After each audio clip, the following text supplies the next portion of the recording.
You are listening to the Toxic Mold Podcast with Steve Worsley, the toxic mold expert and your number one source for mold consulting and mitigation in the USA. Let's dive into a brand new episode. Before we get started on this episode, here's a not so short disclaimer.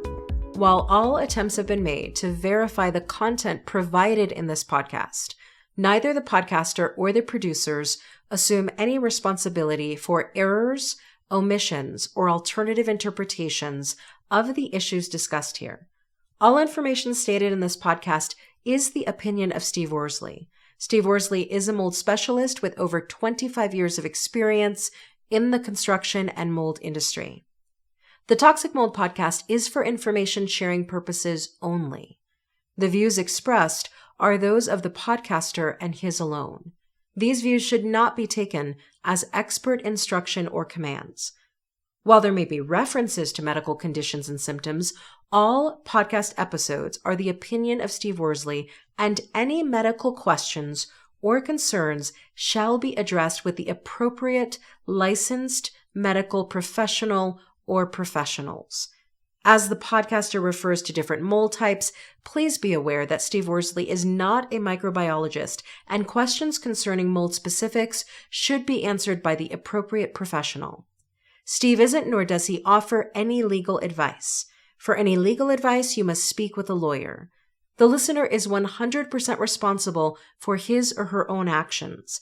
You can check out Steve's books on Amazon. Just go to Amazon and search for author Steve Worsley.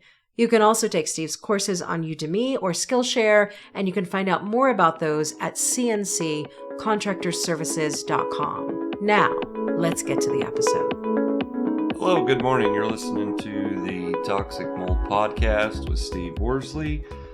Today is episode 176, and we're going to talk about cracks and toxic mold. So last week was the first week that we did a solo. It looks like it did pretty good from all the listens. As you all very well know, it's something a little bit new to me. I'm used to having my wife who kind of asks questions that I don't think about. So what I've done is I've actually, before I've recorded these, I did just an outline of questions that I would think that you listeners would ask me. So that's kind of how we're going to do the format today. I don't know how well that's going to work, but we'll see. I'm like I said before, I'm trying to figure this out, and it'll take some tweaking and getting used to. So I hope all of you are doing well. Thank you for listening to the Toxic Mold Podcast. We're just over a week into October, so I hope all of you are doing well. You're enjoying the fall and enjoying the beautiful weather. So most people will see cracks, in their sheetrock, or cracks in their foundations, cracks in their hard surfaces like sidewalks and things like that. And a lot of times they just think it's no big deal, and that assumption can really get you into trouble when it comes to mold. Those cracks, although cracks are common, we talked about this last week with the fall checklist. Any cracks that are up to 1/8 of an inch in width, those are classified as common curing and settling cracks. We kind of get lulled into the misnomer that, these cracks are normal, they're fine. Well, when the cracks keep getting larger, that is not fine. Is it common for cracks to go away and come back inside a home, like in walls? Typically, it shouldn't happen. But when you do patch them and have them come back, that's totally common. A lot of times, whatever you're using to patch those cracks doesn't have enough elasticity to it for it to expand and shrink with the temperatures, because your whole home does that. Wood products have moisture in them. They're going to freeze. They're going to, the levels of moisture or humidity can change. It's the same concept of you have a door that shuts right for half the year, but the other half of the year doesn't. And that's just because, the wood, depending on humidity levels, and could be temperatures, but mainly humidity, is shrinking and expanding. So the same concept when you patch holes in sheetrock.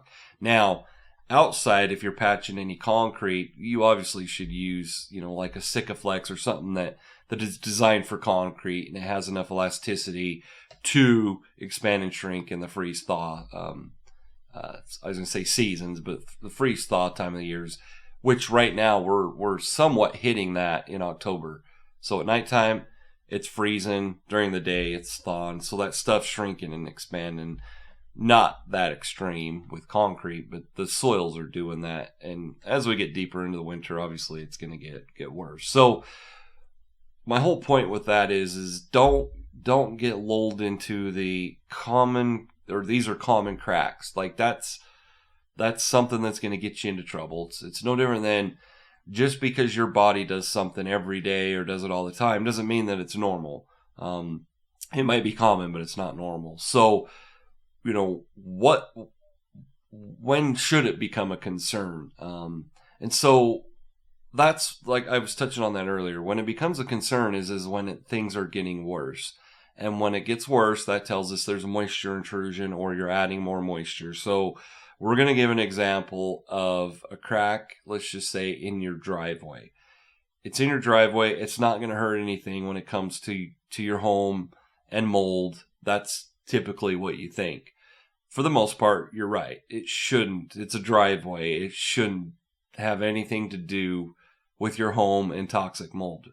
But at some point, that moisture could cause issues with your foundation, which will, allow moisture intrusion into a basement or crawl space. So my point is that crack in the driveway, it might not be a big deal. I don't know what your driveway looks like, but if it's close to your garage or your foundation, it could start causing problems. So going back to that example, you have a crack in your driveway. Every year, it just slowly gets bigger. And, at first, you're just kind of like, oh, it's fine. It's common crack. The next year, you say, hey, I'm going to put some silicone in it. You put silicone in it. The next year, it's even larger. Over time, it's actually going to start to heave, and one side of the concrete driveway is going to be higher than the other and one's going to be lower. Well, then the lower area is going to allow moisture accumulation, which is going to make it worse. So my point is over time, within 10 years, that crack's not going to be just something that's minor. It's going to be fairly major, and you're going to have to get it fixed. Well, when you fix that, just like if you fix a mold mitigation or fix a mold concern with mold mitigation, we have to figure out what's causing that. Is it grading and drainage? Was it poor workmanship? Was the concrete not sloped properly? We've got to figure all that out. So that's why we're talking about that today, because those cracks eventually will lead to major structural issues and possibly mold concerns. So going back to like your concrete driveway, what areas should you be concerned with? Well, the driveway is a concern, but if it's clear out by the street and it has nothing to do with, you're 20 feet from your house, that's not a concern.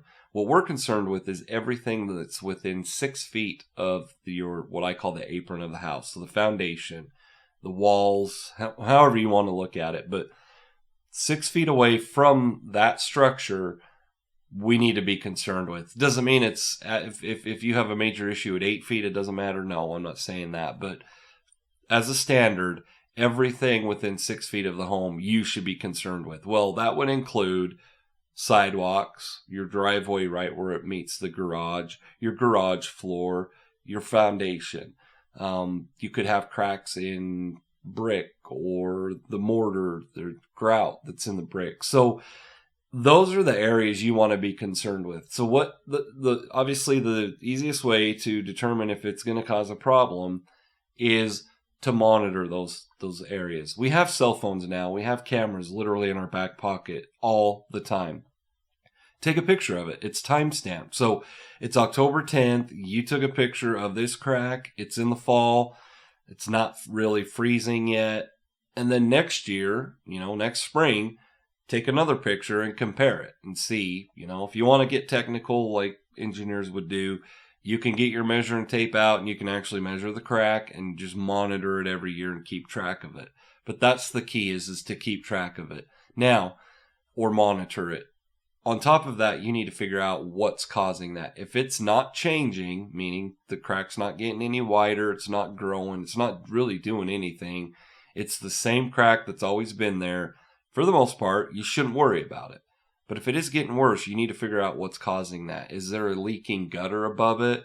Is the grading and drainage of your yard flat where the water runs to the foundation and then that's causing problems? Figure out what's causing it. Something has to be causing it. It's not natural for cracks to just keep getting larger and larger. Well, the next question you would ask is so what do these cracks, Steve, what do they have to do with mold? Well, eventually, depending on where those cracks are, that moisture, that water is going to get into the area adjacent to it. So if it's your foundation and you have a basement, it can end up, the water's going to come down the walls of that basement. And for the most part, you're not going to see it for years. Now, if there was something, you had a pretty major rainstorm, or maybe you had a lot of snow, and in the spring, a ton of snow's melting, which is allowing a bunch of water to sit next to that foundation, maybe your floor might get wet. But my point is you could have something that could be going on for years behind that wall, and I'm talking obviously a finished basement, that you don't really know about. Like, you see the crack on the outside, but you don't think it's a big deal. Well, let's say 10 years from now you go to remodel, or 10 years from now you have something major happen. You're going to pull that wall covering off, which is typically sheetrock, or could be wood, or whatever you're using. You're going to pull that off, and you're going to expose the wood studs, which are the wall behind it, and you're going to see that foundation, and you're going to go, holy crap. Like, the wood could be all rotted out. There could be a bunch of termite damage. If you have any metal conduit studs, anything metal, even your wiring shouldn't affect your wiring, but you'll see it's all rusted out. It's going to tell you, hey, we've had a problem for a long time. That's what we want to prevent, because at that point, you don't just have a mold infestation behind your walls. You've got some major structural damage. And for those of you that are like, hey, that's okay, we finished our basement and we know how to build a wall and put the studs back in and all that. Well, it might not be that easy, and you might have to chase that mold, not just in your office in the basement. It could literally be the entire side of the house. Well, so then you've got walls that obviously are perpendicular to the foundation that are going to be of concern. You're going to have a major problem. So that's my whole point with, what can a crack lead to, and how do we address it? So let's just kind of recap it. A common, and this is by home inspection standards, what we determine as common curing and settling cracks in hard surfaces is up to 1/8 of an inch in width. I think that's a little larger than it should be, but you get my point. Those are common. Now, if you have them everywhere, that wouldn't be common. But if in your living room you have a crack above your door that goes into a bathroom or into a kitchen or whatnot, and it kind of just runs from the top corner of the door up to the ceiling, it's always been there, it's never changed, not a big deal. If that same crack, though, tends to be getting a little bit bigger, when I say a little bit, we can be talking, a 1/16 or a millimeter. We're talking very small measurements. If it's slowly getting bigger, something's causing that. And where I just gave the example, the first place I would check is the roof above that. And if the roof above that is all good, everything's intact, there's no defects, you should have a common crack.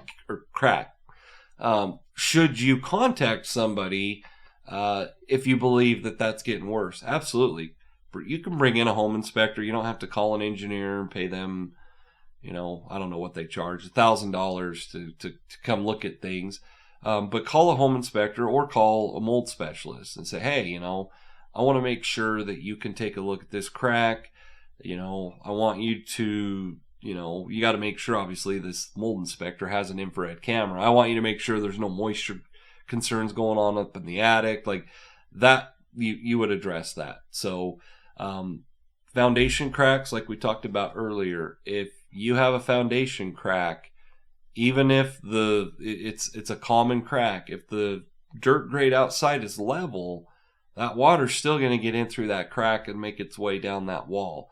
Whatever's on the other side of that wall, if it's a crawl space, if it's a basement, that's where that water's going to end up. And it doesn't mean that things are going to be necessarily wet, but you're going to have moist 2x4s or moist soils. Those moist soils elevate the humidity. The humidity gets above 60%. Then you have mold. So 3 things to remember with a mold infestation. 3 major things it has to have. Food source, which is cellulose materials, so wood, sheetrock, insulation. Has to have the mold spores, which are naturally present, so you're not really going to get rid of that. And then the third thing is the humidity above 80%. So remember, those cracks could allow moisture into the wall cavity. That water's going to run somewhere. And at the end of the day, it could be a common crack, but you could have major humidity concerns, let's say in a crawl space, which elevates the humidity. And then you could have a mold infestation literally all over the insulation and all over your floor joists. So fairly major. Okay. So keep that in mind. Just don't ignore cracks. That's one of the most common things I hear from my clients. Well, that crack was there forever. We've lived here for 20 years and that crack hasn't changed. Well, did you measure it? Did you take pictures every year? Probably 9 times out of 10, they're like, well, no, we just looked at it. So make sure you pay attention to those cracks or you're going to end up with moisture intrusion, which is going to lead to obviously moisture or mold infestations. So here's our call to action. Walk around what I call the apron footprint of your home. Walk around it, check, make sure all your grading looks good, everything's sloping away from the home. Check your foundation for any cracks. So simple, take you 10 minutes. This is something that I cover in all of my books. So, right now I've got 4 books. We're working on our 5th, should be up, hopefully done here in a couple months. But we've got books available on Amazon. If you go to Amazon.com, and then search Steve Worsley.